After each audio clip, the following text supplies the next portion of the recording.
Hey guys, tonight we're diving into a tale that many of us think we know, a sweet story of transformation and acceptance. But what if I told you the ugly duckling actually endured a journey far more brutal and harrowing than the nursery rhymes ever let on? Forget fluffy feathers and gentle ponds. We're talking about the raw, unforgiving reality of being an outcast in the animal kingdom, and the sheer, relentless struggle for survival against nature's indifference and cruelty.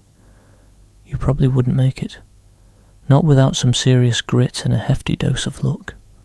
So, before you get comfortable, take a moment to like the video and subscribe, but only if you genuinely enjoy what I do here, and let me know where you're tuning in from and what time it is for you. Now, dim the lights, maybe turn on a fan for that soft background hum, and let's ease into tonight's journey together. You feel a tremor, a slight crack, and then a sudden jarring lurch. It's dark, confined, and you're surrounded by a strange, damp warmth. There's a faint peeping sound, rhythmic and insistent, coming from somewhere close by. You push harder with all your tiny might, and the shell fragments, crumbling away from you, a rush of cool air, a splash of light, and suddenly, you're out. You blink, your vision blurry, trying to make sense of your new world. The first thing you notice is the light, bright and overwhelming, filtered through a chaotic tangle of reeds and grasses. The air is surprisingly chill, carrying the scent of damp earth and stagnant water. You push yourself up on wobbly legs, small and ungainly. Your feathers are patchy, uneven grey, a stark contrast to the soft, downy yellow of the creatures around you. They are already mobile, tumbling out of their own cracked shells, emitting cheerful, rapid peeping sounds. You try to join them, to mimic their joyful chirps, but the sound that emerges from your tiny throat is a harsh, croaking squawk, raw and unformed. It makes your new siblings pause, their bright, curious eyes turning to you, then quickly looking away. Even your mother, a large clucking presence, regards you with a puzzled tilt of her head. Her usually soft glance is hardened by a flicker of unease. You are different. Right from the very first breath, you are unmistakably, irrevocably other. This immediate rejection is a common historical fact in the animal kingdom, particularly among fowl. Any creature born with a noticeable abnormality or difference in appearance or sound is often instinctively shunned or even attacked by its own kind. It's a harsh but practical survival mechanism.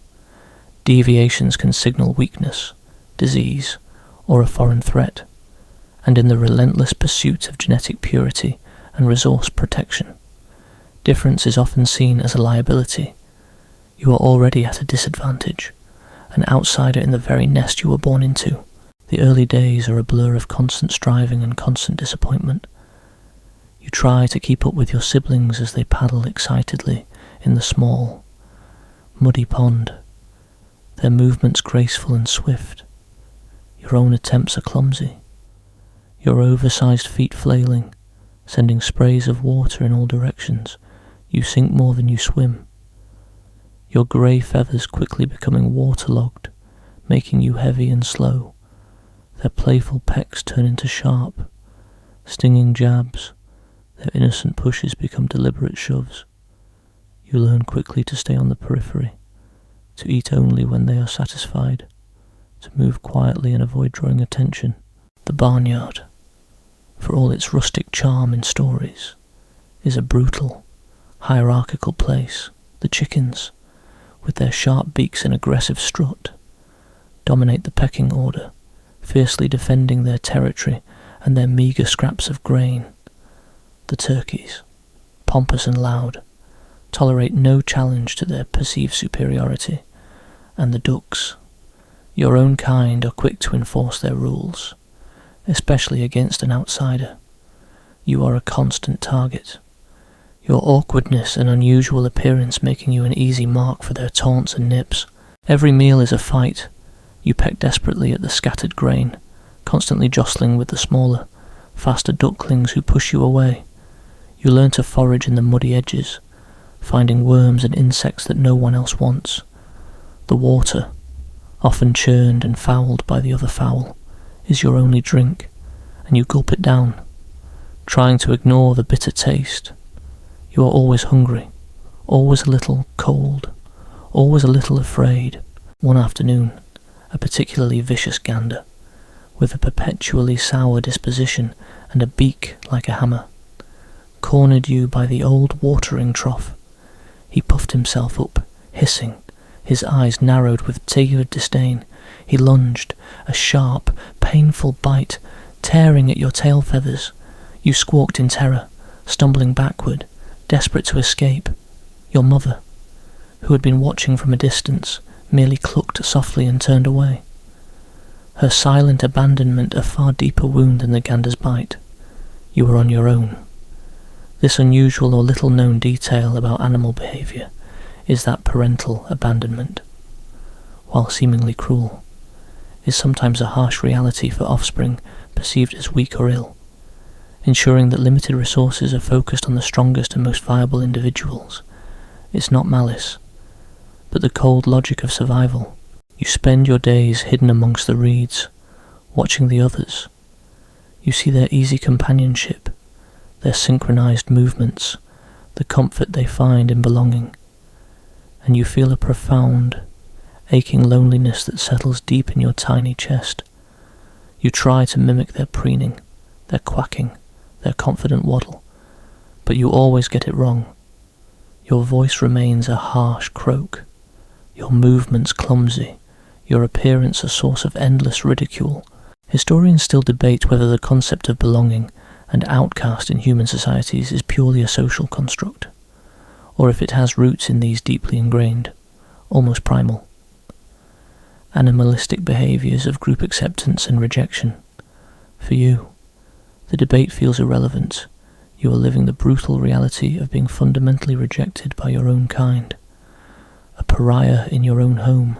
The days blend into weeks. You grow, but your growth is different. Your neck seems to stretch disproportionately, your body becoming lankier, more awkward. Your grey feathers, instead of growing smoother, seem to become coarser, darker. The other ducks, once merely disdainful, now actively avoid you. They hiss and nip if you come too close, driving you away from the best foraging spots, leaving you only the most barren, unrewarding patches. You are constantly searching for food, for a safe place to rest, for a moment of peace from their relentless torment. One particularly cold morning, the pond was rimmed with a thin layer of ice. The other ducklings shivered, huddled together for warmth. You, alone on the periphery, felt the biting chill deep in your bones. You tried to edge closer to the group, desperate for a share of their warmth, but as you approached, the gander from before, along with a few of the older ducks, puffed out their chests, hissing and flapping their wings, driving you away with sharp, threatening pecks. You stumbled back, defeated, your heart heavy with the weight of their unwavering cruelty. The realization settled in, cold and sharp as the morning air, you would never belong here. This barnyard, which was supposed to be your home, was merely a prison of perpetual rejection. Every sunrise brought the same endless taunts, the same desperate struggle for scraps, the same crushing loneliness. You looked at the endless fields beyond the fence, the dark line of trees in the distance. The unknown was terrifying, but the known was a living hell. A decision, born of utter despair and a desperate flicker of self-preservation, began to form in your small, tired mind. The cold, sharp bite of the morning air seemed to crystallize your resolve. Every peck, every hiss, every turn back, had hammered home the same brutal truth. This barnyard was not your home. It was a prison built of indifference and cruelty, and you were its unwilling captive. The vast unknown world beyond the fence, daunting as it was, couldn't possibly be worse than the constant, gnawing pain of rejection. So, one pre-dawn morning, under the pale, indifferent light of a sliver of moon, You made your move. The other ducks were still huddled, half asleep, their warm bodies pressed together in a comfortable heap. You, a lonely shadow on the periphery, crept away. Your ungainly legs carried you silently across the damp earth, past the sleeping chickens, past the hulking, snoring turkeys. Your heart pounded in your small chest, a frantic drumbeat of fear and desperate hope. You reached the old wooden fence, its splintered posts rising like formidable prison bars. It was taller than you, far too tall to simply waddle under. You searched frantically, your webbed feet slipping on the dewy grass. Then you saw it a small gap beneath a loose plank, barely wide enough for your awkward body to squeeze through. You hesitated for only a second. One last glance back at the familiar misery of the barnyard, then pushed your head through. The wood scraped painfully against your feathers, but you barely noticed.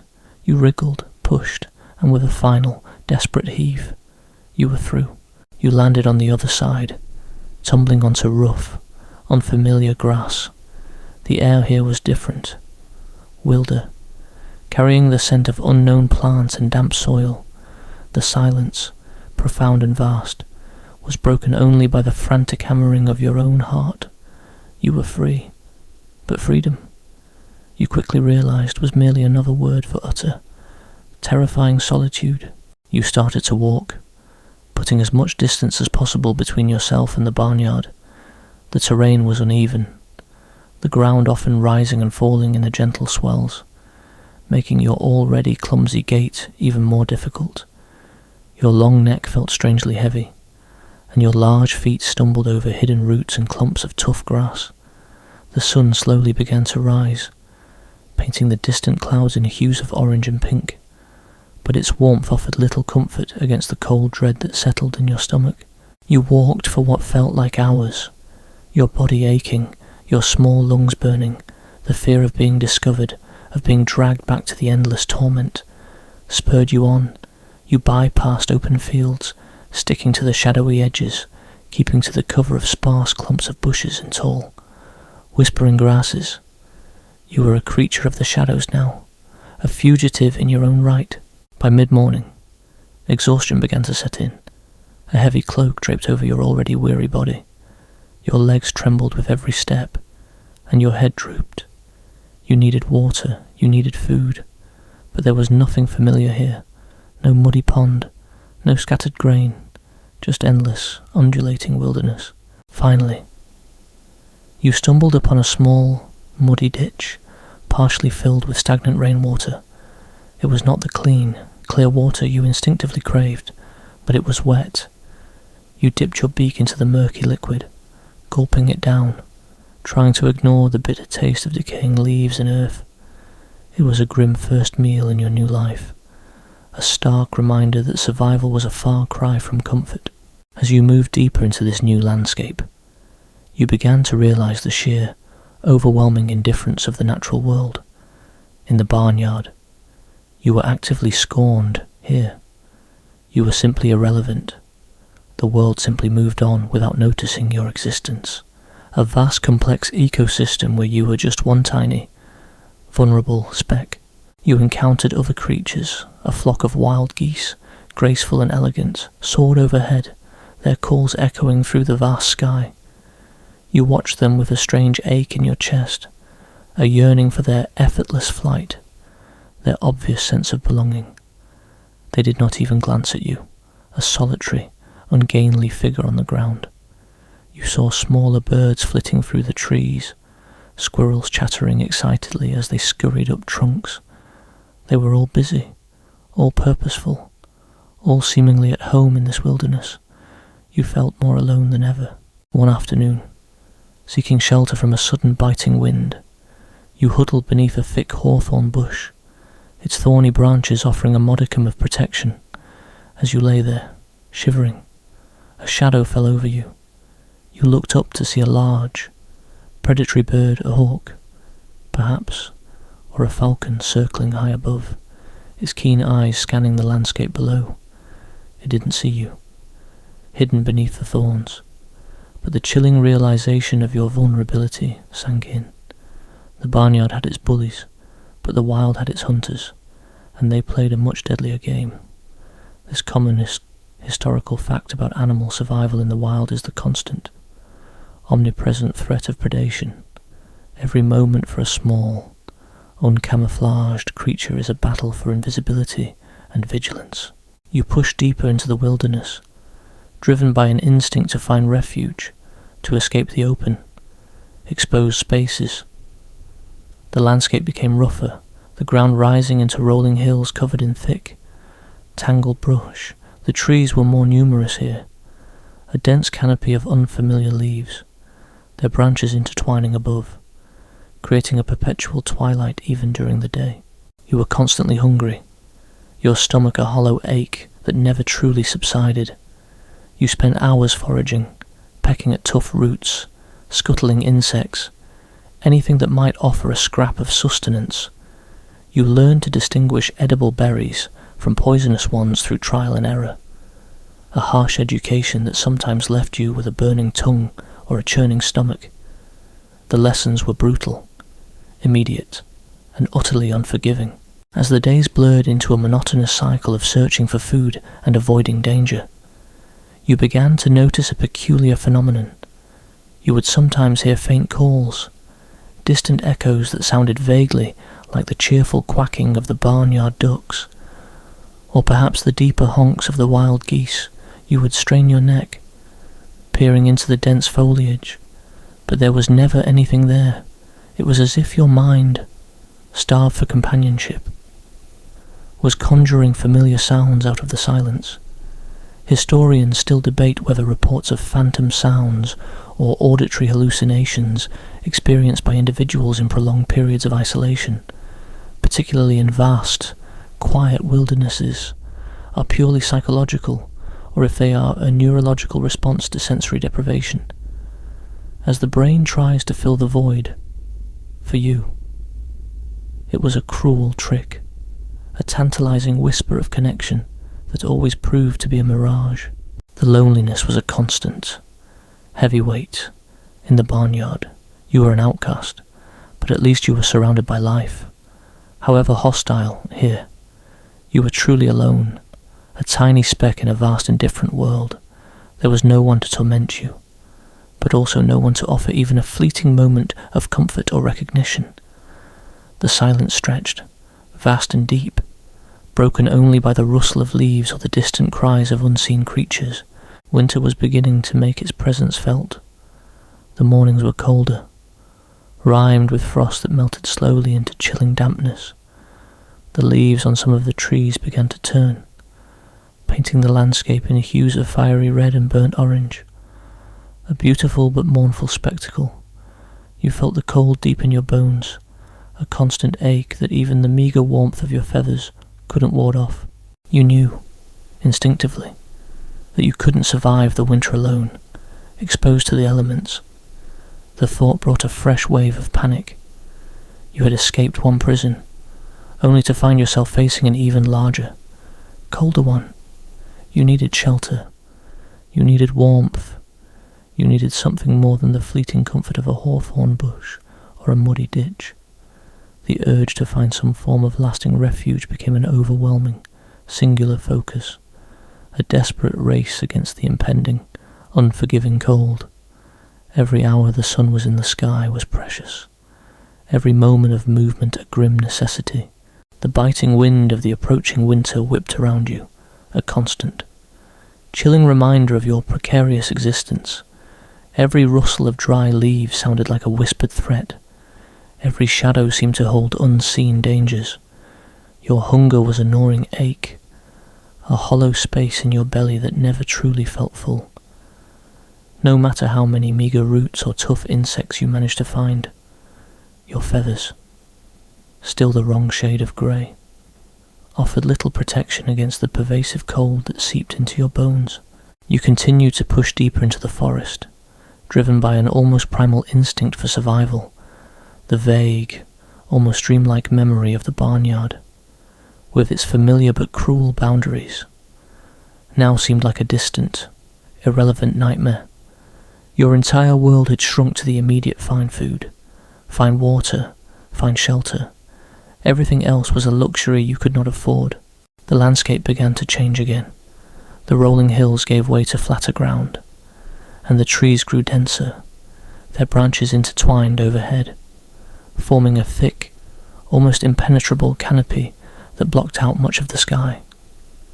The light here was perpetually dim, a deep sombre green that made every shadow seem darker, every creak of a branch more ominous. The air was heavy, damp, carrying the scent of rich, decaying earth and something else, something vaguely musky and wild. You stumbled through thickets of thorny bushes, their sharp spines tearing at your feathers and pricking your skin, your large, clumsy feet. Once a source of constant irritation, now seemed to serve a purpose, allowing you to push through the dense undergrowth where smaller, daintier creatures might struggle. You were becoming tougher, more resilient, shaped by the harsh realities of your new life. The soft, downy duckling was long gone, replaced by a lean, wary survivor. One afternoon, as a particularly cold drizzle began to fall, turning the forest floor into a slippery, muddy mess, you caught a faint scent, not the musky smell of a predator, but something different, something vaguely familiar. It was a complex aroma, a mix of damp fur, something earthy, and a subtle, almost acrid smell you couldn't quite place. It wasn't entirely pleasant, but it didn't scream danger either, driven by desperation for shelter. You decided to investigate. You pushed through a curtain of particularly dense, interwoven branches, and suddenly, the trees opened into a small, unexpected clearing, and there, nestled at the base of a massive, ancient oak, was a burrow.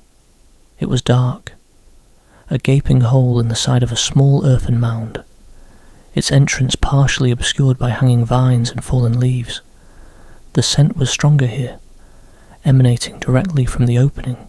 You hesitated, your instincts screaming caution. This was an animal's home, a den. What kind of animal? A fox, a badger, something larger, something that might view you as an unwelcome intruder, or worse, a meal. The thought was terrifying, but the chilling rain and the relentless cold were equally compelling. The burrow, however potentially dangerous, offered the promise of shelter, of warmth, of a brief respite from the unforgiving elements. You peered cautiously into the darkness of the burrow. It was impossible to see anything beyond the immediate entrance. You called out, a soft and tentative croak, but there was no response, only the hollow echo of your own voice. After a long moment of agonizing indecision, the cold won. You were desperate. Slowly, carefully, you lowered your head and squeezed your awkward body into the opening. The passage was narrow, surprisingly long and utterly dark. The air inside was thick, warm, and smelled strongly of damp earth and animal. You shuffled forward, feeling your way with your beak and webbed feet, until the passage widened slightly. You found yourself in a small, circular chamber. It was rough, clearly dug by claws, but surprisingly dry. A faint, earthy scent permeated the air, a mixture of dried leaves, a musky animal odour, and something else, something faintly metallic. You curled into a tight ball in the centre of the chamber, trying to make yourself as small as possible, your eyes wide and unblinking in the absolute darkness. You were safe, for now, from the wind and the rain, but you were also trapped in an unknown animal's home, waiting for its return. This common historical fact about early human and animal survival is the opportunistic use of existing burrows or natural shelters. Predators and prey alike would often temporarily share or sequentially occupy dens, driven by the immediate need for protection from the elements, with the understanding that such arrangements were temporary and carried inherent risks. You were participating in an ancient, primal dance of necessity. Hours passed. You lay perfectly still, straining your ears, listening for any sound from the entrance, every rustle of leaves outside, every distant creak of a branch made your heart pound against your ribs. The silence inside the burrow was profound, broken only by your own ragged breathing. You were acutely aware of the cramped space, the heavy earth above you, the possibility of being discovered at any moment. Suddenly, you heard it. A faint scratching sound from the direction of the entrance, followed by a soft snuffling noise. Your entire body tensed, fear rocketing through you. It was returning, the inhabitant of the burrow. You squeezed your eyes shut, trying to blend into the darkness, making yourself as small and invisible as possible. The scratching grew louder, closer, followed by a heavy sniff. Then, a dark shape loomed in the entrance, blocking out what little light filtered in. You could hear the animal breathing. A slow, deliberate inhale and exhale. It moved further into the chamber, and you could hear the soft pad of its paws on the earthen floor. The musky scent filled the air, stronger now, almost overwhelming. You held your breath, utterly convinced this was the end. You imagined sharp teeth, tearing claws. You waited for the attack, for the pain, but it didn't come.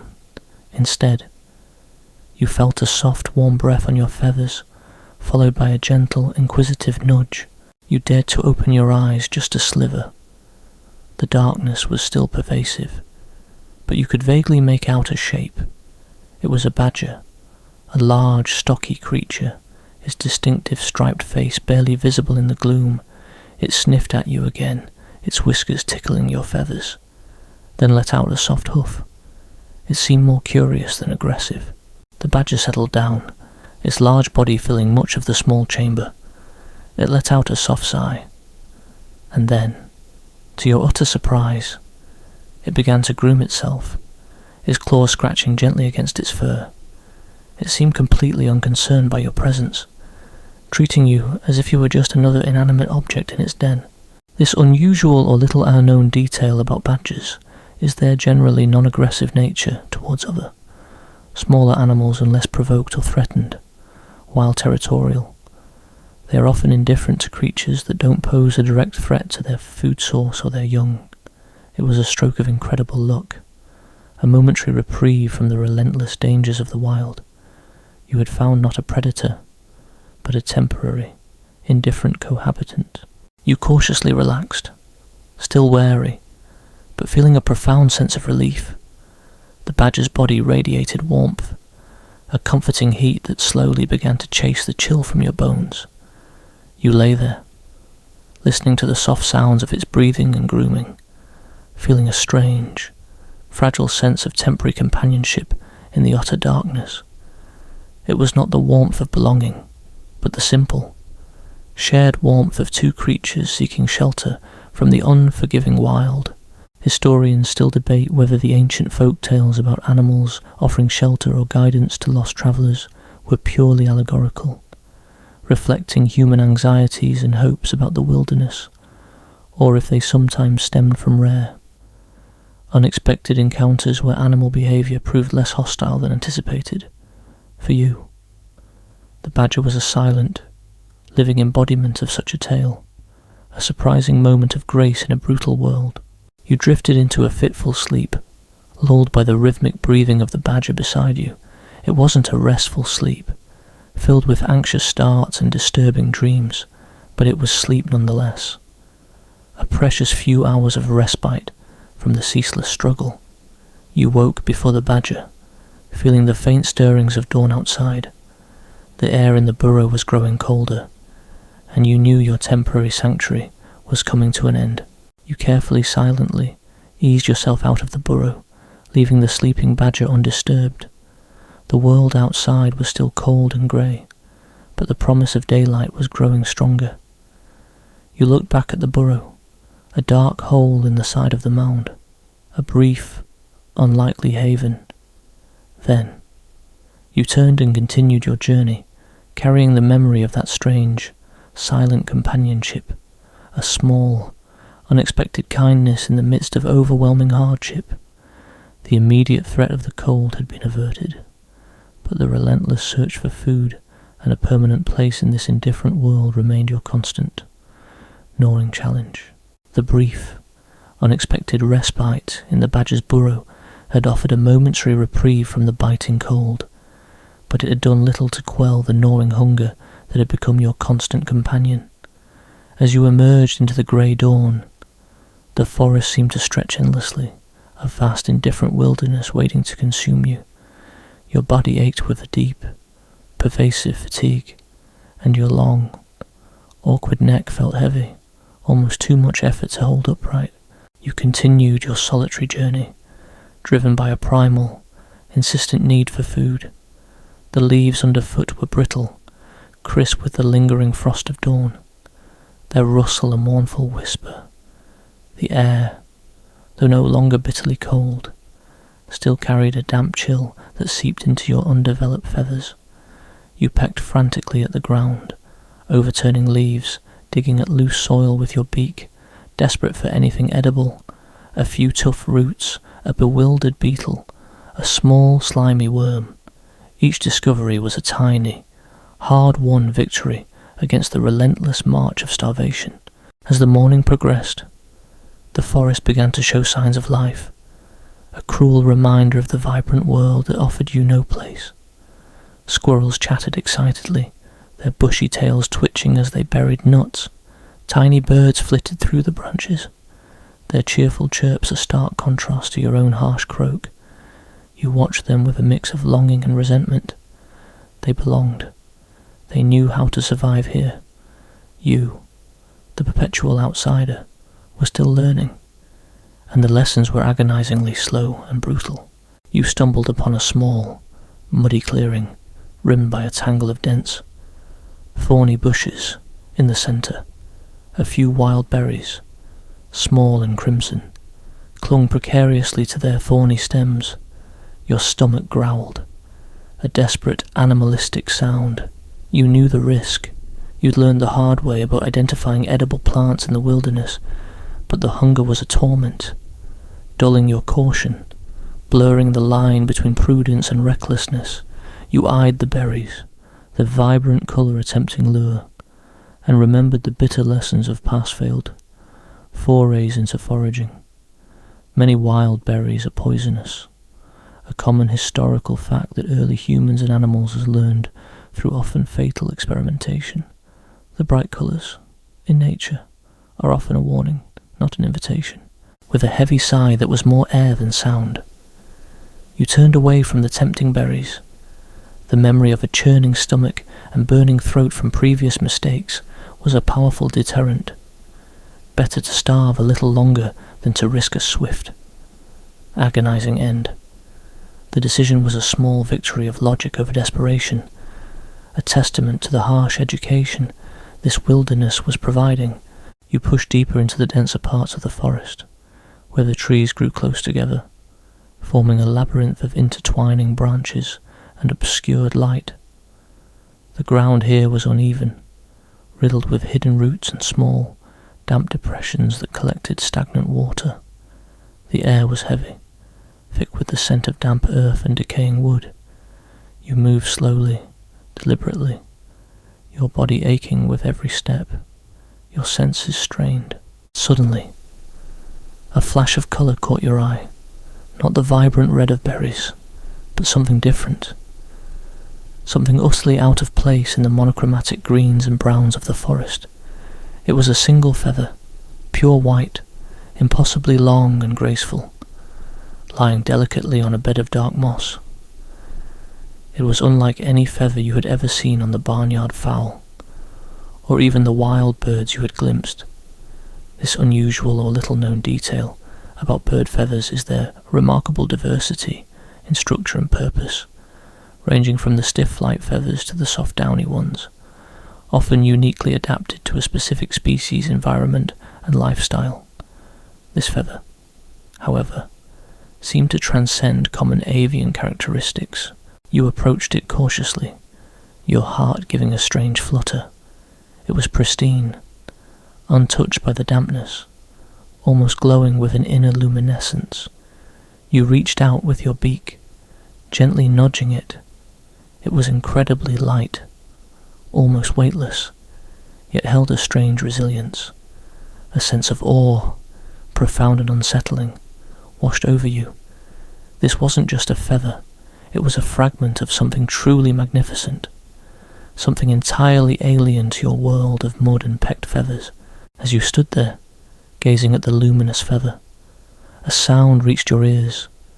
It was distant at first, a faint rhythmic thump, thump, thump, accompanied by a low, mournful sigh.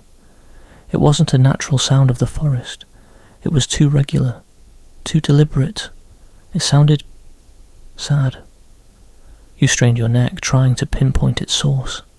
The sound seemed to emanate from deeper within the most ancient, gnarled part of the forest, where the light barely penetrated. A flicker of curiosity, a strange yearning, superseded your usual caution. What creature made such a sound? Was it another animal, like the badger, seeking solace, or something else entirely? The feather, still gleaming on the moss, seemed to beckon you forward, a silent invitation to unravel the mystery of this haunting sound. Historians still debate whether the ancient concept of forest murmurs or woodland sighs in folklore, often attributed to spirits or unseen forces, were merely poetic interpretations of natural phenomena like wind through trees, or if they sometimes stem from auditory anomalies or even psychological projections of human emotions onto the environment. For you, this sound was undeniably real, a lament that echoed a loneliness deep within your own heart. You began to move towards the sound, your clumsy gait now imbued with a strange, hesitant purpose. The forest grew even denser, the trees twisting into more grotesque, ancient forms, their branches draped with long, silvery moss that hung like tattered shrouds. The light here was almost non-existent, plunging the forest into a perpetual twilight that felt more like night. The thump, thump, thump grew louder, more distinct, revealing itself as the sound of something heavy hitting the ground, interspersed with deep, sorrowful exhalations. You pushed through a final curtain of particularly thick, thorny vines, and the trees opened into a small, desolate clearing. The air here was heavy, still, and charged with an almost palpable sense of grief. And in the centre of the clearing, you saw the source of the sound. It was a creature of immense size, far larger than any animal you had ever encountered. Its body was covered in dark, almost black feathers, dull and matted, unlike the pristine white feather you had just found. Its neck was impossibly long, gracefully curved, but its head was bowed low, resting heavily on the ground. It was a bird, but not like any bird you had ever seen. Its wings, though folded, were enormous, suggesting incredible power, but they seemed heavy, burdened. Every few moments, it would lift its head slightly, then let it drop, causing the earth to thump, thump, thump with a soft tremor, accompanied by a deep, heartbreaking sigh. It was a swan, an enormous black swan, but one that radiated an unbearable sorrow, a profound grief that permeated the very air around it. Its eyes, when it slowly lifted its head and its gaze fell upon you, were dark, ancient, and filled with an overwhelming sadness. There was no aggression, no threat, only a quiet, profound despair. You froze, utterly captivated by the creature's sorrow. You, who had known nothing but rejection and loneliness, recognized a kindred spirit in its grief. It was an ugly swan, not in appearance, but in the burden it carried.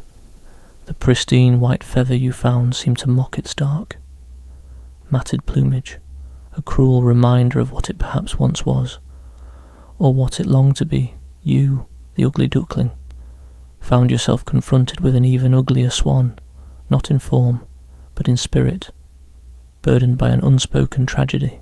The overwhelming sadness emanating from the black swan in the desolate clearing was almost a physical presence, a heavy shroud that settled over you. You stood transfixed, your own long neck stretched, your heart aching with a profound recognition of shared pain. This creature, majestic even in its desolation, seemed to embody a loneliness deeper than your own. It was an ugly swan, not in the simple way your barnyard tormentors had labelled you, but ugly with the weight of sorrow. You spent a long time simply observing, hidden just beyond the clearing's edge, unwilling to intrude on its grief, yet unable to tear yourself away. The rhythmic thump, thump, thump of its bowed head hitting the ground, punctuated by those deep, mournful sighs, continued, a private lament for an untold tragedy. The sheer scale of its suffering was immense, a silent testament to a world far crueler than any barnyard. As the day began to wane, and the eerie twilight deepened the shadows in the clearing, the swan finally stirred. It lifted its head, its dark eyes sweeping across the desolate space. And then, to your surprise, it slowly unfolded its massive wings. They were indeed enormous, spanning a breathtaking width, but their feathers, though black and matted, seemed to shimmer with an unexpected iridescence in the dim light. It stretched them, a slow, deliberate movement that revealed a raw, scarred patch on its left wing, an old wound that seemed to deepen the sense of its suffering. It then took a few slow, ponderous steps, its webbed feet sinking slightly into the soft, damp earth of the clearing. It didn't fly. It didn't even attempt to. It simply walked to the edge of the clearing, where a particularly ancient, gnarled tree stood, its branches twisting like arthritic fingers. The swan gently rubbed its head against the rough bark, a gesture of comfort, almost of resignation. Then, with another deep sigh, it settled down at the base of the tree, tucking its long neck under its wing, its dark form merging with the deepening shadows. It was a picture of immense, weary resignation. You knew you couldn't stay there forever watching. The cold was beginning to creep in again, and your hunger was a relentless torment. But the encounter had changed something within you. The fear, though still present, was now tempered by a strange, new empathy. You had glimpsed a deeper sorrow, a grander scale of suffering, and it had somehow put your own relentless struggle into a new, albeit grim, perspective. You were an outcast. Yes, but you were still fighting. This swan seemed to have simply surrendered to its pain. You retreated silently from the clearing, leaving the mournful swan to its sorrow. The forest seemed to absorb its grief, the silence feeling heavier, more profound. You continued your journey, your awkward steps feeling even more deliberate, each one a conscious act of defiance against the despair that sought to consume you. The search for food was paramount. Your stomach ached, and your body felt weaker with every passing hour. You pecked at dry leaves, hoping for hidden insects, dug at the hard ground for tough roots, but the pickings were scarce. Winter's true grip was tightening, and the forest's bounty was dwindling rapidly. The thought of finding something, anything substantial, became an obsession. Then, you smelled it. A faint, almost imperceptible aroma, carried on a whisper of wind. It was rich, earthy, and distinctly appealing. It wasn't the sweet, cloying scent of berries, nor the musky smell of a predator. This was something different, something promising. You turned your head, stretching your long neck, trying to pinpoint its source. The scent seemed to be coming from a section of the forest you hadn't explored yet. A dense, almost impenetrable thicket of ancient, sprawling trees. Driven by desperation, you pushed towards it. The undergrowth here was incredibly dense, a tangled maze of thorny vines and low-hanging branches that slapped at your face and snagged your feathers. The light was almost non-existent, plunging the area into a deep, perpetual gloom. Your large feet, though awkward, were surprisingly effective at pushing through the thick foliage, creating a narrow path where none existed. As you struggled through the thicket, the rich, earthy smell grew stronger, pulling you onward. It was almost overwhelming now, a deep, fungal aroma. And then, You saw them, not on the ground, but clinging to the damp, decaying bark of ancient, fallen logs and mushrooms large, plump, and glistening faintly in the gloom, their caps a deep, rich brown, relief, so potent it almost buckled your knees, surged through you. Food, real food, you rushed forward, instinctively knowing these were edible. You had seen forest animals foraging for them, had even stumbled across a few yourself, though never in such abundance. You began to peck at them eagerly, tearing off pieces with your beak, swallowing them quickly. They were soft, moist, and filled with a satisfying earthiness that began to soothe the gnawing ache in your stomach. You ate until you could eat no more, a rare moment of true satiation in your arduous journey. This common historical fact about survival in the wild is the critical importance of identifying and utilizing seasonal food sources, like wild mushrooms. While some are deadly, many are nutrient-rich and can sustain a creature during leaner times, a vital knowledge passed down through generations of animals, and often learned by humans through painful trial and error. You had, through sheer desperation, stumbled upon such a vital resource. Feeling a sudden, unexpected warmth spreading through your body, you found a sheltered spot beneath a massive, sprawling root system, its gnarled forms creating a natural alcove. You settled down, your feathers still damp, but your belly full for the first time in what felt like weeks. The exhaustion, now compounded by the satisfied fullness, began to pull you into a deeper slumber than you had experienced in days. As you drifted, a strange sensation began to ripple through your body. It wasn't unpleasant, not painful, but a subtle, pervasive tingling, almost like a faint vibration beneath your feathers. It felt as if something within you was shifting, changing on a cellular level. You tried to focus on it, to understand, but the deep weariness pulled you under. You woke abruptly, jolted by an unfamiliar sensation, not cold, not hunger, but a strange itchiness, a persistent prickling beneath your feathers. You tried to scratch it with your beak, but it was widespread, almost systemic. You felt different. Your body seemed to have elongated further. Your neck stretched to an even more impossible length. Your limbs felt lighter, strangely graceful. You stood up, stretching, and a new sound escaped your throat. It wasn't the harsh croak of a duck, nor the raw squawk of an ugly duckling. It was a softer sound, a melodic murmur, almost a hum, that vibrated through your chest. You looked at your reflection in a small puddle, barely visible in the dim light. Your shape was still awkward, but there was a subtle elegance to your long neck, a nascent power in your still developing wings. This unusual or little-known detail about the physiological changes during rapid growth in large birds, particularly waterfowl, is the intense metabolic activity and often uncomfortable sensations they experience. The process of feather growth, bone elongation, and muscle development requires immense energy and can be accompanied by itching, soreness, and a general feeling of internal restructuring. What you were experiencing was the brutal, unglamorous reality of a growth spurt, amplified by your already stressed system. You preened, carefully running your beak over your feathers. They still felt coarse, but underneath, a new softness was emerging, a downy layer that felt surprisingly warm. The itching persisted, a constant, low-level irritation, a physical manifestation of the profound transformation occurring within you.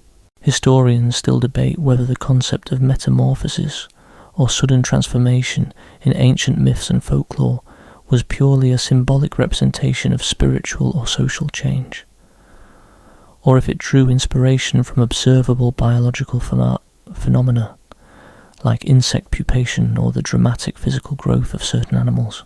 For you, the debate was irrelevant.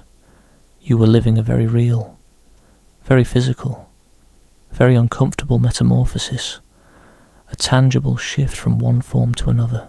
The cold was still there, but it didn't bite as deeply. The hunger would return, you knew. But for now, you were sated. You were still alone in the vast, indifferent wilderness.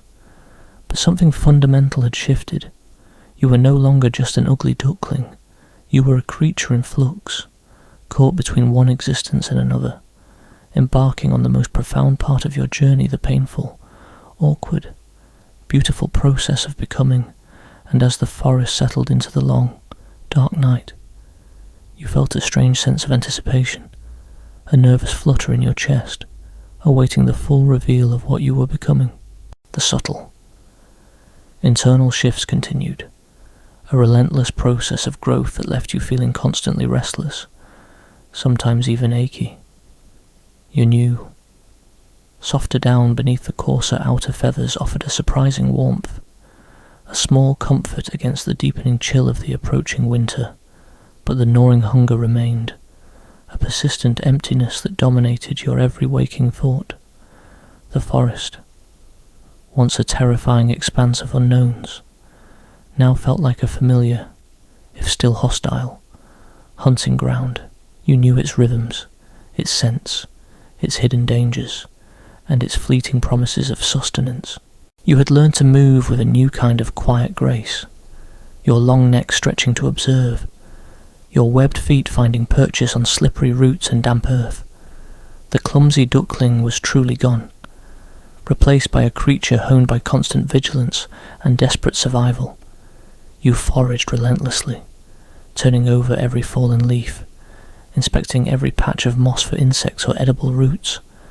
The days blurred into a monotonous cycle of searching, eating the meagre findings and moving on, always driven by the primal need to find enough to sustain the profound changes occurring within your body.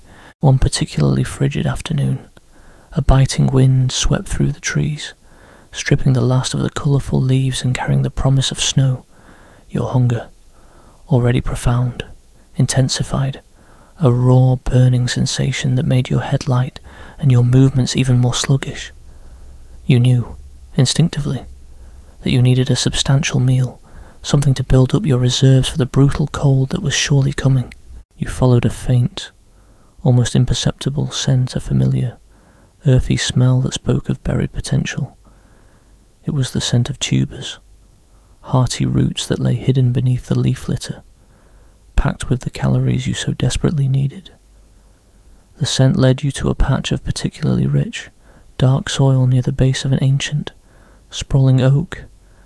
You began to dig, relentlessly, with your beak and feet, tearing at the earth, throwing aside clumps of mud and tangled roots. It was hard, exhausting work, made even more difficult by your weakening state. As you dug, you uncovered not just a few small roots, but a network of plump, starchy tubers, far more than you had dared to hope for. Relief, pure and overwhelming, surged through you.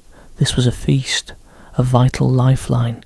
You began to peck at them, tearing off chunks, swallowing them down, feeling the first stirrings of warmth and energy returning to your body. But as you gorged yourself, another scent reached you, carried on the frigid wind. It was faint at first, then stronger, sharper, the musky, primal odour of a predator. Your head snapped up, your feast forgotten, every feather on your body bristling. You remembered the glowing eyes, the massive form, the terrifying teeth. It was back. You scanned the dense undergrowth frantically, your heart pounding against your ribs. The scent was getting stronger, closer, confirming your worst fears. You were exposed, out in the open, vulnerable. Your body, heavy with the newly consumed tubers, felt slow and clumsy. There was nowhere to hide, no obvious escape route. This common was by an historical fact about animals in the wild, particularly when foraging, is their inherent vulnerability. The need to eat often outweighs the need for vigilance, making them easy targets for opportunistic predators. You were a perfect example of this ancient, deadly dilemma. Suddenly, a massive shadowy shape separated itself from the deeper gloom of the forest. It was the creature from before, its powerful body moving with silent, terrifying grace, its phosphorescent yellow eyes fixed on you, glowing with an unmistakable, predatory hunger. A low growl rumbled deep in its chest, a sound that vibrated through the very ground. You were trapped, a desperate primal scream built in your throat, but it never escaped. You were paralyzed by terror, every muscle locked, every instinct screaming for a solution that wasn't there. You squeezed your eyes shut, bracing for the inevitable, for the tearing claws, the crushing jaws, but it didn't come. Instead, you heard a different sound, a sudden piercing shriek, sharp and furious, followed by a flurry of wings and a furious squawking. It was the wild geese, a small flock, driven south by the advancing cold, had stumbled upon the scene. They were smaller than the predator, but their collective anger, their loud, aggressive squawks, and their furious flapping seemed to momentarily disconcert the larger beast. The predator paused, its head tilting, those glowing eyes flicking towards the unexpected. Noisy interruption. It let out another low growl, but this one was laced with irritation, annoyance. Rather than pure hunger, it clearly preferred its prey still and silent. The geese, emboldened by their numbers and the predator's momentary hesitation, shrieked again. Their combined voices a surprisingly potent deterrent, to your utter astonishment. The massive predator turned, its powerful body pivoting silently, and melted back into the shadows from which it had emerged. It was gone as quickly as it appeared, leaving you trembling, gasping for breath, soaked in a cold sweat, still half buried in the overturned earth. You lay there for a long time, too terrified to move, too weak to fully process what had just happened. The unexpected intervention, the sheer look of the geese's arrival, was almost unbelievable. What was that creature, and why had it left this unusual or little-known detail about predator behaviour? Is their occasional abandonment of a hunt when faced with unexpected resistance or perceived threats from multiple, even smaller, animals. They often weigh the energy cost and potential injury against the reward, and a noisy, defiant group can sometimes be enough to make them seek easier prey. You were, for once, incredibly fortunate. Slowly, carefully, you pushed yourself up, your limbs still trembling violently. You couldn't stay here. Not now. The encounter had shocked you into a new, urgent mode of survival. You were not just lost, you were hunted, and the forest was not just a place of quiet beauty, it was a hunting ground, and you were prey. You forced your aching body to move, pushing through the thick undergrowth with renewed, desperate energy. You didn't know where you were going, but it had to be away from where that thing was. The images of its glowing eyes and sharp teeth were burned into your memory, a terrifying reminder of the brutal reality of this enchanted nightmare. As you stumbled onward, the forest seemed to become even denser, the trees even more interwoven. You found yourself navigating through tunnels of tangled branches, crawling over ancient, moss-covered logs that crumbled to dust beneath your touch. The light was so dim now that it was almost impossible to distinguish shapes. Relying more on touch and instinct than sight, you were constantly glancing over your shoulder, convinced the creature would reappear. Every snapped twig, every rustle of leaves sent a jolt of terror through you. Your nerves were frayed, stretched to their breaking point. You were no longer thinking clearly. You were simply reacting, moving, driven by a primal, overwhelming need to survive. A new scent reached you, faint but distinct. Not the metallic smell of the stagnant water, nor the musky scent of the predator. This was different. Something sweet, almost cloying, yet with an underlying bitterness. It reminded you vaguely of something familiar, but you couldn't quite place it. The scent seemed to draw you deeper, a strange, alluring trail in the otherwise hostile environment. Historians still debate whether the concept of guardian animals or divine intervention in ancient myths and legends. where a weaker creature is unexpectedly saved by a seemingly unrelated event, was purely a narrative device to instill hope, or if it drew from real-life instances of coincidental, beneficial interactions within complex ecosystems. For you, the geese had been nothing short of a miracle, an unexpected reprieve from certain death, a living embodiment of that ancient concept. The forest, it seemed, was still full of surprises, both terrifying and miraculous. You followed the strange and sweet scent, your steps heavy but determined. The forest was an endless, green puzzle, and you were a desperate piece trying to find its way home. But at least, for now, you were still moving, still alive. The strange, sweet scent, a cloying but undeniably alluring perfume, had led you deeper into the ancient woods. It wasn't a scent of nature. Not entirely. There was an artificiality to it, a manufactured sweetness that, despite your weariness, tugged at a memory of something both comforting and vaguely disquieting from your long-lost world. You pushed through thickets that seemed to grow denser with every step, the branches weaving into an almost impenetrable wall, as if the forest itself was trying to keep you from what lay beyond.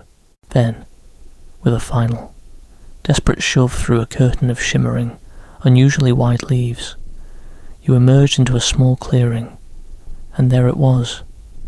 Not a natural spring, not a hidden cave, but a structure utterly out of place in this primeval wilderness. It was a cottage, small and impossibly quaint, nestled among the ancient trees.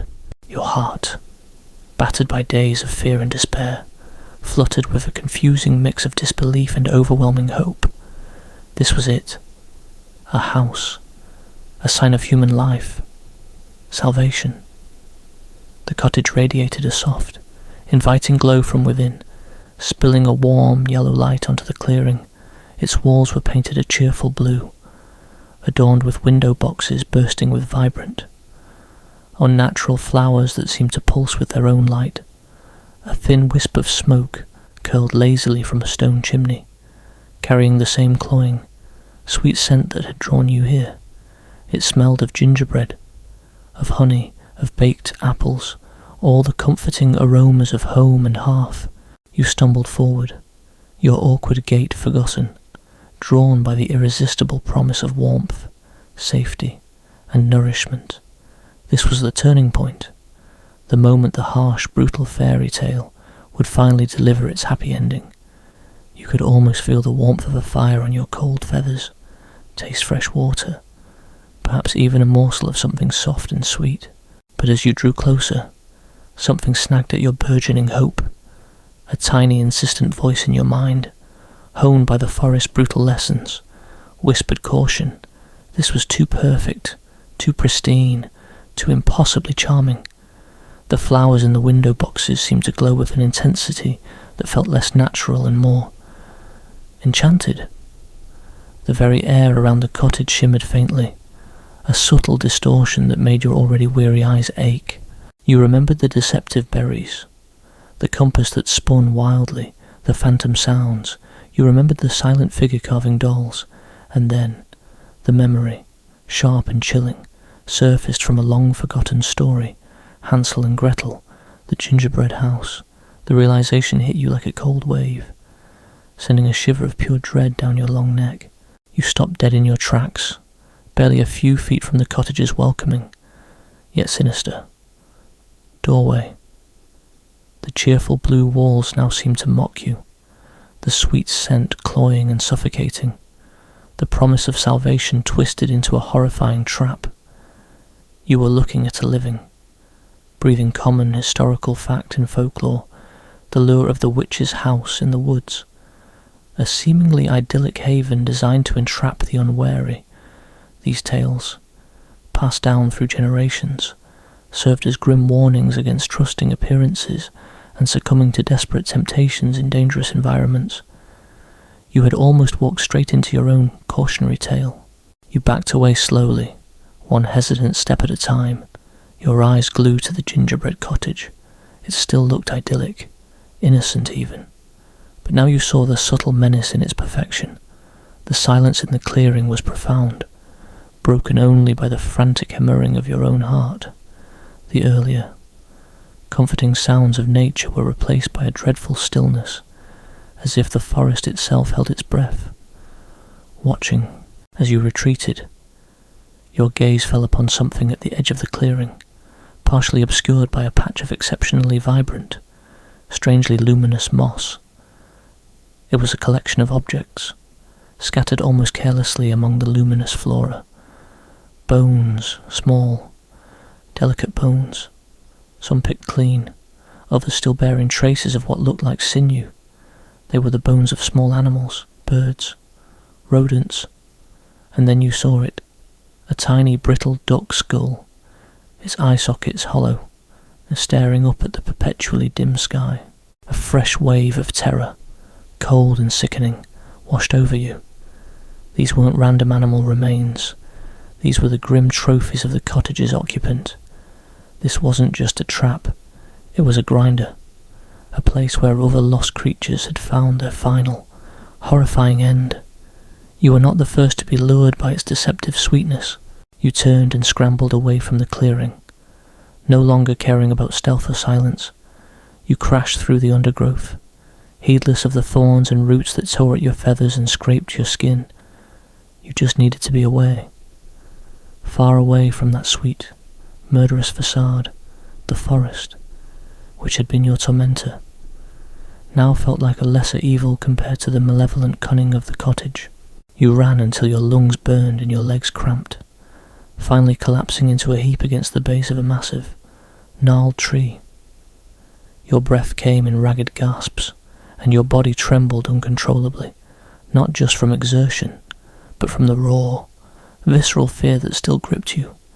You had come dangerously close, closer than ever, to a fate far worse than simple starvation or exposure. The dim light of day was truly fading now, casting long, deeper shadows. Night was approaching again, and the thought of another night in this nightmare forest filled you with despair. But at least you weren't in that cottage. That was a small victory, a grim consolation. You needed to find a new place to rest, somewhere that didn't feel like a predatory invitation. Your eyes scanned the gloom, searching for anything that might offer even a sliver of safety. You noticed that the trees in this section of the forest were even older, even more gnarled, their roots forming tangled, impenetrable thickets above ground. Some of them seemed to have grown together, fusing their trunks into massive, almost fortress-like structures. You spotted an opening beneath one of these fused giants, a small, dark crevice that might offer just enough space to curl up. It wasn't inviting, not comfortable, but it felt safe in its stark, unadorned reality. No glowing moss, no sweet scents, just rough bark and damp earth. You crawled into the crevice, pulling your knees to your chest, trying to make yourself as small as possible. The darkness swallowed you, complete and absolute, a stark contrast to the deceptive light of the clearing. The sounds of the forest began to intensify as night truly fell. The soft creaks and whispers were replaced by deeper, more guttural sounds. The distant howls of unseen creatures echoed through the trees, making the hair on your neck stand on end. You heard rustling sounds, closer this time, and the faint rhythmic scratching of claws on bark. Whatever was out there, it was active, and it was hunting. You pulled your flimsy feathers tighter around you, shivering uncontrollably. The cold seeped into your bones, and the gnawing hunger was a constant, nauseating ache. But even more profound than the physical discomfort was the sheer loneliness. You were utterly alone in this ancient, hostile world, completely at the mercy of its unseen dangers. An unusual or little-known detail about the psychology of survival in extreme isolation is the phenomenon of sensory enhancement, or hyper-awareness, where the brain, deprived of familiar stimuli, becomes acutely attuned to the subtlest environmental cues. Every faint sound, every minute shift in scent, is amplified, often leading to paranoia and misinterpretation of benign stimuli as threats. You were experiencing this heightened, terrifying awareness, making every shadow a monster, every whisper a threat. Historians still debate whether the pervasive fear of being lost forever in wild, untamed landscapes, which permeates ancient myths and legends across many cultures, was purely a pragmatic response to the physical dangers, or if it had a deeper, almost existential root, stemming from the feeling of utter insignificance and vulnerability in the face of nature's overwhelming power. Here, curled in the dark crevice, the academic debate felt entirely irrelevant. You were living that ancient fear, every terrifying moment of it. You closed your eyes, trying to block out the darkness and the sounds, but your mind raced, conjuring images of the gingerbread house, the skeletal duck, the glowing eyes of the predator. The forest seemed to press in around you, a living, breathing entity, its vast ancient consciousness aware of your every terrified breath. You curled tighter, trying to become one with the rough bark of your temporary sanctuary, hoping you were too small, too insignificant, to be noticed. But a part of you knew, deep down, that in this forest, nothing went unnoticed for long. Every leaf, every creature, every lost soul was part of its intricate, brutal ecosystem. The unsettling image of the gingerbread house, its deceptive sweetness now forever tainted by the memory of the tiny duck school, was burned into your mind. It was a stark reminder of the forest's cunning, its ability to twist comfort into a trap. You were no longer just battling the elements and unseen predators. You were fighting a relentless psychological war, a desperate struggle against the creeping paranoia that threatened to overwhelm you. Every rustle of leaves, every shifting shadow, became a potential snare, a new illusion designed to lead you astray as you pushed onward. The oppressive twilight of the forest seemed to deepen even further, the emerald hues giving way to shades of slate and charcoal. The air grew noticeably colder, carrying a damp, earthy scent that hinted at unseen moisture, a chilling promise of the coming night. Your thirst was a raw, burning agony, making your tongue feel thick and unresponsive, almost swollen. You licked your cracked lips, but it offered no relief, only a faint metallic taste that made your stomach churn. Dehydration was setting in with a vengeance, blurring your vision and making every thought feel like pushing through thick mud. Your senses, once hyper-aware, were now dulling under the extreme duress. You stumbled more frequently now, your legs giving out beneath you without warning, sending you sprawling onto the damp, root-strewn earth. Your muscles ached with a deep, pervasive fatigue that had seeped into your bones, each movement a monumental effort.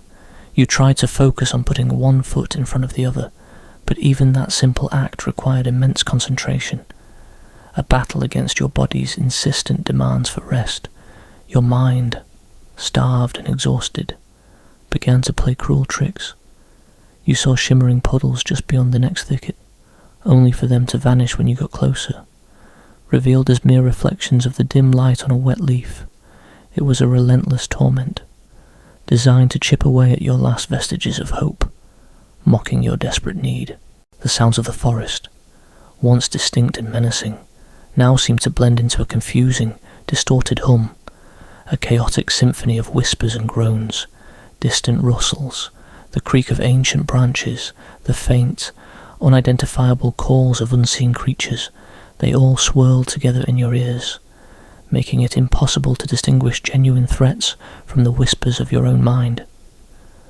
You glanced over your shoulder constantly, convinced that something was following you, just beyond the edge of your peripheral vision, always a hair's breadth away from revealing itself. The paranoia was a new predator, silent but omnipresent.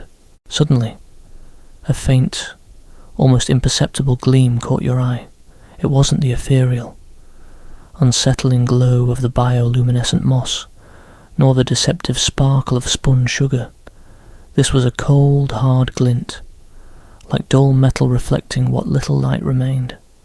Your weary mind, desperate for any concrete sign of the outside world, focused on it with a laser-like intensity, a pinpoint of clarity in the swirling fog of exhaustion. You stumbled towards it, pushing through a dense thicket of thorny bushes, heedless of the scrapes and tears they inflicted upon your already damaged feathers and skin. The pain was a distant, dull throb compared to the relentless pull of this new discovery. As you drew closer, the glint resolved into a distinct shape. It was a rusted piece of metal, half buried in the damp earth. You fell to your knees, scraping away the mud and leaves with trembling fingers, your heart hammering with a desperate, burgeoning hope. It's a sign, an undeniable, irrefutable sign of civilization. It's a fragment of a wheel, old and corroded, but undeniably man-made. A wagon wheel, a surge of desperate hope, potent enough to bring tears to your eyes, washed over you. A wagon wheel that means a path, a road, a way out. You scrambled to your feet, scanning the immediate area with renewed, frantic energy, and then you saw it, faint but distinct, stretching away into the gloom, two parallel ruts in the earth, almost completely overgrown with moss and ferns, but unmistakably the track of an ancient road. This common historical fact about ancient trade routes and pathways through dense, untouched wilderness is how quickly nature reclaims them. Even major Roman roads, left untended, would eventually be swallowed by forests within centuries, their presence often only discernible by subtle changes in vegetation or barely visible depressions in the earth. What you had stumbled upon was not merely a path, but a ghost of a road, a testament to long-forgotten journeys, a whisper of human history stubbornly persisting against the overwhelming tide of nature. It was a powerful, tangible link to a world that suddenly felt within reach. You followed the faint road, your pace quickening despite your aching body, a newfound determination overriding your exhaustion. The forest here was subtly different, less dense, as if the ancient path still exerted a lingering influence, discouraging the encroaching vegetation. The trees, though still massive and ancient, seemed to stand a little further apart, allowing a sliver more of the strange, muted light to filter down. The air felt fractionally lighter, the oppressive silence a little less profound, as if the very atmosphere itself was changing. As you followed the faint ruts, you began to see more signs, each one a tiny beacon of validation. Faint carvings on tree trunks, almost indistinguishable from the natural patterns of the bark, but upon closer inspection, they revealed rudimentary symbols or initials, perhaps markers left by travellers long past. You also found scattered, weathered fragments of pottery, bits of old, brittle leather, and even a single, tarnished coin, its ancient markings almost completely worn away by time and the elements. Each find was a small, precious victory, a confirmation that you were, finally, on a path that led somewhere, a tangible line connecting you to the world beyond. The road, however, was not without its own challenges. It was uneven, riddled with sinkholes hidden beneath thick layers of moss, and often completely obscured by fallen logs and dense thickets that forced you to detour. Scrambling over obstacles, you stumbled and fell repeatedly, but the knowledge that you were on a definite, human-made path, however ancient, kept you pushing forward. The potential of escape outweighed the pain. Suddenly, the road took a sharp turn around a massive, overgrown mound, a hillock swallowed by centuries of vegetation. As you rounded the bend, you saw it. Not a town, not a village, but a structure, an old, crumbling stone wall, partially swallowed by the forest, its grey stones cloaked in thick moss and ivy. It was a ruin, clearly ancient, but undeniably man-made, a monumental effort of human hands now reclaimed by the wild. Your heart leapt again, a desperate, frantic beat of hope. A ruin meant history. It meant human presence. It meant there might be something, anything, within its confines that could offer shelter. or perhaps even a clue to finding your way out, a tangible link to a world that understood maps and directions. You push through the last of the tangled undergrowth, emerging into a small, overgrown courtyard, surrounded by the silent, towering remnants of a forgotten era. The air here was heavy with the scent of damp stone and ancient decay, a powerful aroma of time passing. The ruin was extensive, the remains of what must have been a sizable structure, perhaps a forgotten castle, an old monastery, or a fortified settlement. Broken archways loomed against the dim sky, like skeletal fingers reaching upwards, and crumbling walls formed a ghostly labyrinth of passages and collapsed rooms. Trees had grown up within its confines, their roots cracking the ancient stones, their branches forming a natural, living roof, blending the man-made with the wild in an eerie embrace. As you explored the ruins, carefully picking your way over rubble and fallen stones, a chilling realization dawned on you, embedded in some of the surviving walls, partially obscured by moss, were crude, almost childlike drawings, figures of people, of animals, and of strange, almost monstrous creatures. They seemed to tell a story, a narrative lost to time, but their presence spoke of human hands, of lives once lived here, perhaps even lives ended here. It was a silent testament to ancient struggles and forgotten fears. This unusual or little-known detail about ancient ruins in remote, forested areas is their tendency to become ecological hotspots, attracting unique flora and fauna that thrive in the microclimates created by the stone structures. Sometimes, these ruins even become nesting grounds for rare bird species or dens for reclusive mammals, making them vibrant, if eerie, pockets of life within the wider wilderness. You felt a strange sense of shared space with unknown creatures, a silent acknowledgement of their prior claim, their quiet existence amidst the echoes of human history. You stumbled into what appeared to have been a central hall, its roof long since collapsed, leaving it open to the sky. In the centre of the hall stands a single, remarkably preserved stone altar or pedestal. It's covered in more carvings, intricate and geometric. Unlike the crude drawings on the walls, these were purposeful, almost ritualistic, and resting on its surface, almost perfectly preserved despite the centuries, is a small, leather-bound book. Your hands trembled as you reached for it. A book in this ancient, forgotten place, undisturbed for centuries. You picked it up, carefully, as if it might crumble to dust in your hands. The leather was dry and cracked, but the pages inside, though yellowed and brittle with age, were miraculously intact. You opened it, your eyes scanning the faded script. It's written in an old, almost indecipherable hand, in a language you can't quite place. It is not English, nor any modern European language you recognise, but the illustrations are stunning. Intricate drawings of plants, animals, and what appear to be maps. Maps. A profound sense of awe, mixed with a renewed, desperate hope, washes over you. This book, this relic from a forgotten civilization, might hold the key. It might contain knowledge, maps, anything that could guide you out of this nightmare. A literal guide through this twisted fairy tale. You cradle it in your arms, a fragile beacon of hope in the vast, terrifying wilderness. Historians still debate whether certain ancient texts, particularly those found in isolated or forgotten places, were merely records of local knowledge, or if they contained esoteric wisdom or even prophecies. The feeling here is that this book holds more than just a historical account. It holds a whisper of the very secrets of this forest, a guide to its hidden paths and dangers, as the last rays of light dim, casting long, eerie shadows across the crumbling stones. You realize you have found a sanctuary, however temporary, and a treasure that might lead you home. You settle down, pressing the book to your chest, your exhausted mind trying to decipher the secrets held within its ancient pages.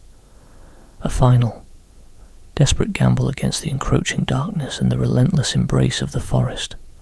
The survival of your physical body now depended on the survival of your mind, and the knowledge held within these brittle pages, the ancient leather-bound book, clutched tightly to your chest, felt strangely warm.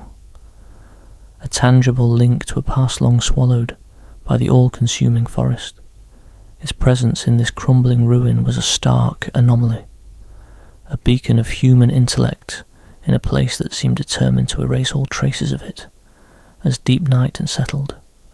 The faint, ethereal glow of unseen moss illuminated the intricate illustrations on the book's brittle pages, casting dancing, ghostly shadows across the crumbling stone walls around you. It was a scene both eerie and profoundly hopeful. You pored over the pages, your eyes straining to decipher the faded script and intricate drawings. The language was utterly alien, a swirling collection of unfamiliar characters that defied any recognition. But the maps were different. They were not conventional cartography. No neat compass roses or neatly drawn coastlines. Instead, they were organic, flowing sketches of natural features, distinctively shaped trees, unusual rock formations, winding water patterns. Some areas were highlighted with peculiar symbols, others marked with small, almost childlike drawings of animals or people. It was a map, but a map of a living, breathing landscape, drawn by someone who intimately knew its secrets, someone who saw the forest not as a maze, but as a system of interconnected, hidden pathways. You traced the lines with a hesitant finger, your mind struggling to superimpose these ancient markings onto the chaotic, disorienting reality of the forest you'd experienced. Could this be a guide? A way through the labyrinth? The hope that surged through you was almost overwhelming, a powerful counter to the relentless despair that had been your constant companion. This wasn't just a book. It was a whisper from the past, a forgotten knowledge waiting to be rediscovered, a hand reaching out across centuries to guide you. As you studied the maps, one particular sequence of symbols caught your eye. It appeared multiple times, always associated with what looked like a distinct, winding river or path. Below the symbols, a faint illustration depicted a stylized human figure standing beside a large, strangely shaped tree, pointing towards a distant light. Could it be a route, a landmark, a hidden sanctuary? The possibility electrified you, breathing new life into your weary, aching body. A sudden burst of adrenaline cutting through the fog of exhaustion. Your thirst, however, was now an unbearable torment, a raw, burning agony that eclipsed even the hunger. Your throat was raw. Your mouth felt like cotton and sandpaper, making swallowing an effort. The ancient knowledge contained within the book was tantalizing, but utterly useless if your body gave out. You remembered a grim piece of common historical fact about wilderness explorers, even with maps and knowledge. Extreme dehydration and exposure were often insurmountable obstacles, leading to cognitive impairment and fatal errors in judgment. You realized, with chilling clarity, that this book was a treasure, but you were too close to total collapse to properly utilize it. Your physical limits were rapidly approaching. You closed the book, carefully, almost reverently, and tucked it securely inside your jacket. A precious, fragile burden. You had to find water. Now. The ruins offered no obvious source, no ancient well or cistern that hadn't long since crumbled into dust or dried up. You remembered the bog, the stagnant, metallic water, and the chilling hand. You pushed the image away, a surge of revulsion making your stomach churn. There had to be another way. Driven by a primal, insistent urge, you forced yourself to move, stumbling out of the crumbling hall and back into the overgrown courtyard. The night was deep, a vast inky blackness that seemed to press in on all sides. The forest outside the ruins was a wall of impenetrable gloom. You felt your way along the outer wall of the ruin, your webbed feet shuffling over loose rubble, your beak occasionally bumping against cold, damp stone. You were hoping to find a hidden spring, a trickling seep, anything that would offer a source of hydration. And then, your fingers brushed against a smooth, slick surface that was not stone. You pressed your hand against it. It wasn't stone, not moss. It was a leaf, a colossal leaf, wider than your torso, cupped like a giant bowl, and within its natural hollow, glistening faintly in the near absolute darkness, was a small pool of clear liquid, dew, or trapped rainwater, or something else entirely. You pressed your finger into it, and it felt cool, incredibly fresh. You brought it to your lips. It tasted faintly of earth and something subtly sweet, but it was water, real water, clean water. You cupped your hands, gathering the precious liquid from the giant leaf, and brought it to your lips, gulping it down greedily, desperate to quench the burning in your throat. It wasn't much, barely a few mouthfuls, but it was enough to coat your parched throat, to send a jolt of cool, life-giving relief through your system. You gathered more, drinking slowly, savouring each precious drop, letting it seep into your desperate cells. It was a meagre amount, but it was enough to alleviate the immediate, a burning agony of dehydration, a tiny miracle in a land of malevolent beauty. It was an unexpected act of kindness from a forest that had been nothing but cruel. Feeling a tiny surge of renewed strength, enough to think beyond the immediate. You considered your next move. Sleep was still a perilous luxury, a surrender to the unknown dangers of the night. You had the book, a potential map, but the night was deep, and the dangers of the forest were amplified in the darkness. You decided to stay within the relative safety of the ruins, at least until the first hint of dawn. The thick, crumbling walls offered some protection, however illusory, and the knowledge of the ancient road just outside was a comforting thought, a clear pathway to follow when light returned. You found a slightly less exposed corner within the hall, nestled against a massive, moss-covered stone that offered a modicum of shelter. You pulled the book out again, holding it close, a silent promise of escape, a direct connection to a possible future. Your eyes, though weary, continued to scan the pages, trying to commit the key symbols and illustrations to memory.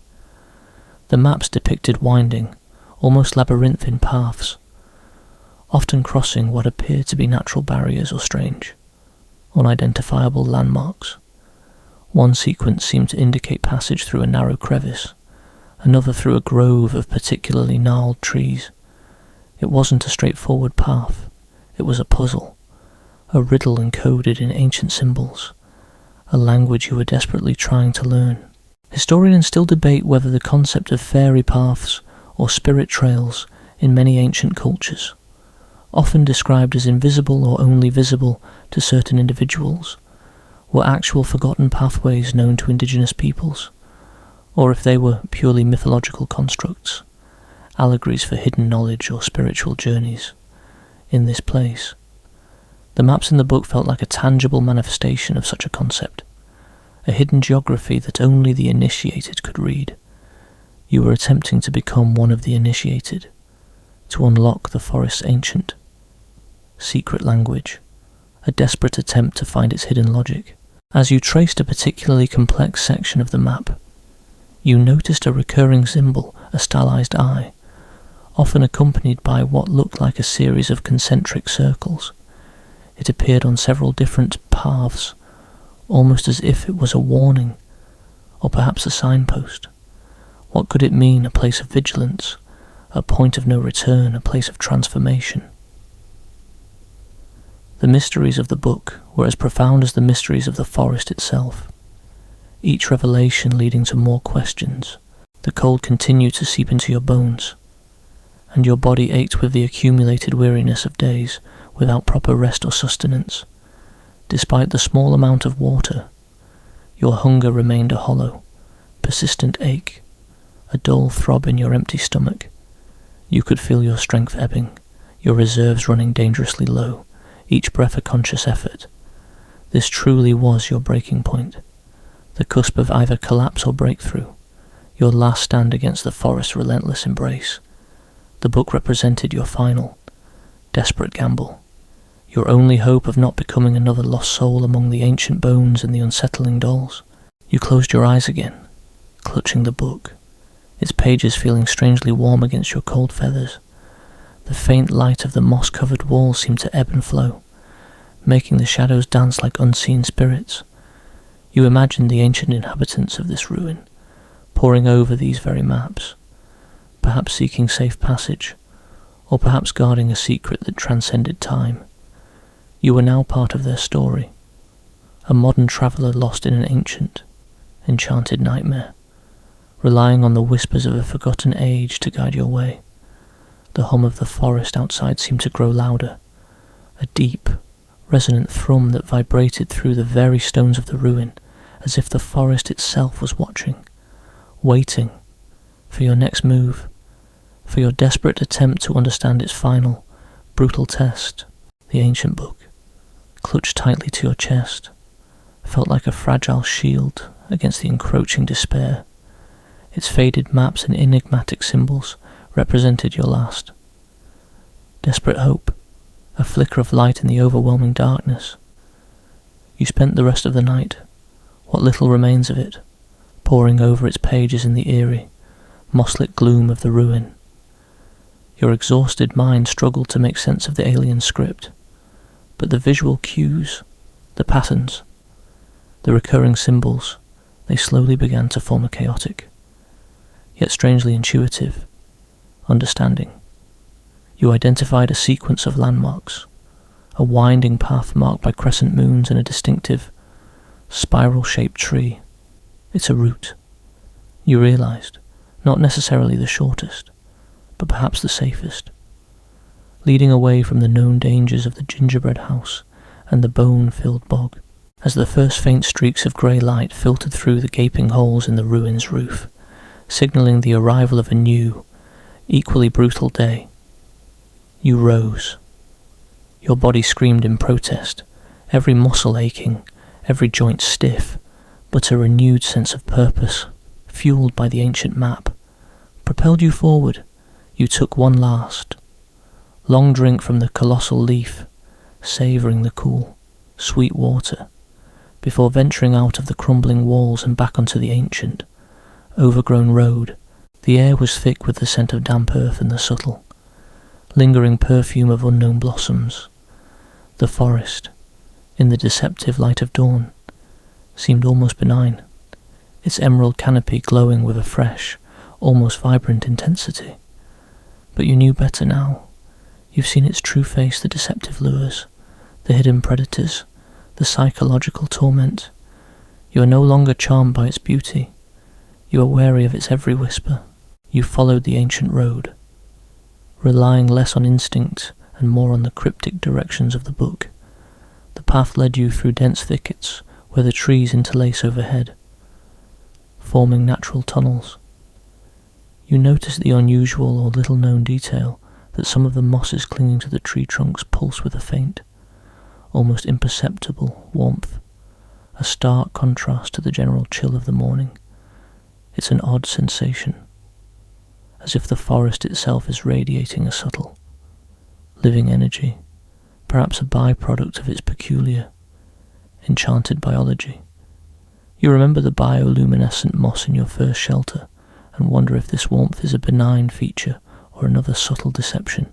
The map guides you through a grove of particularly ancient, gnarled trees, their branches twisting into grotesque, almost skeletal forms. You pass by strange rock formations that resemble petrified giants, their craggy faces gazing silently into the emerald gloom. The forest floor is still a treacherous carpet of roots and hidden depressions, but you navigate it with a new-found focus, your eyes constantly scanning for the landmarks depicted in the book. Suddenly, you hear it, the low, guttural growl, closer this time, accompanied by the snapping of twigs, the same sound you heard before, the predator. Your heart leaps into your throat, and you freeze, every nerve ending screaming. You remember its glowing eyes, its massive form, its terrible teeth. You glance frantically at the book in your hand, desperate for an answer, a hidden escape route. The map shows a distinct sequence of symbols, just ahead 3 concentric circles, followed by a stylized eye. It's the same symbol you saw repeatedly in the book, associated with the fairy paths. You remember your earlier thought a warning, or a signpost.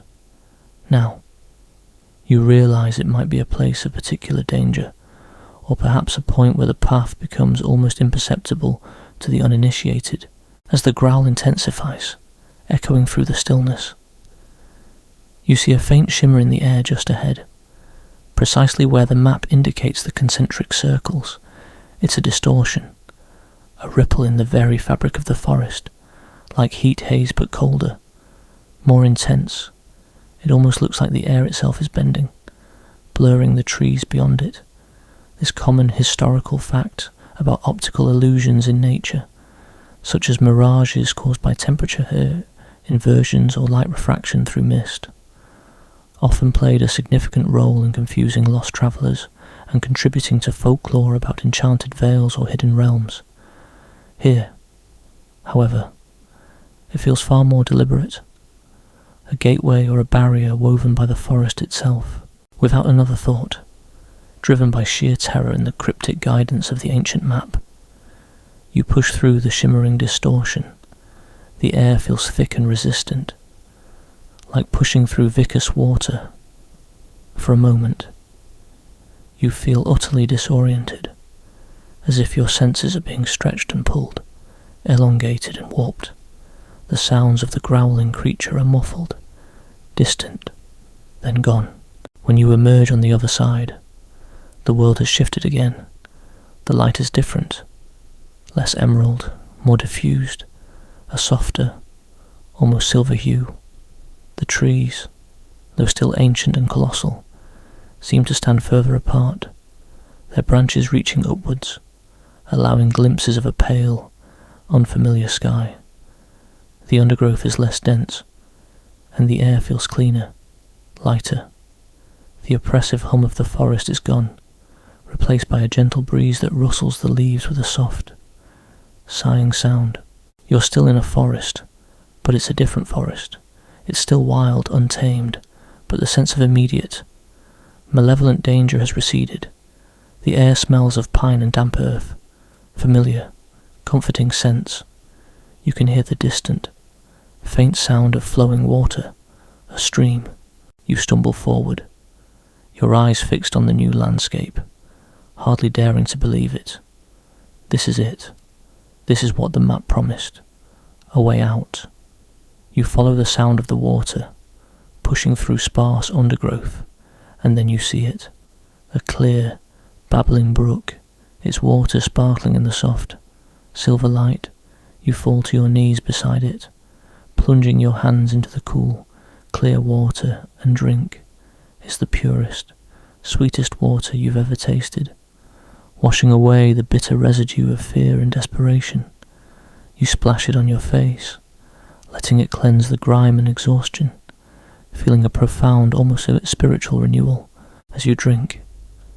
You notice something nestled among the rocks beside the stream, a small, smoothly polished stone. Unlike any you've seen in the forest, it's grey, flecked with iridescent green, and surprisingly warm to the touch. It feels significant, a token, a reminder. You pick it up, turning it over in your hand, a small, tangible piece of this unbelievable journey. You rise, feeling a strength you haven't had in days. The path ahead is still unclear, but the immediate, crushing weight of despair is lifted. You still have the book, a silent companion that has guided you through the impossible.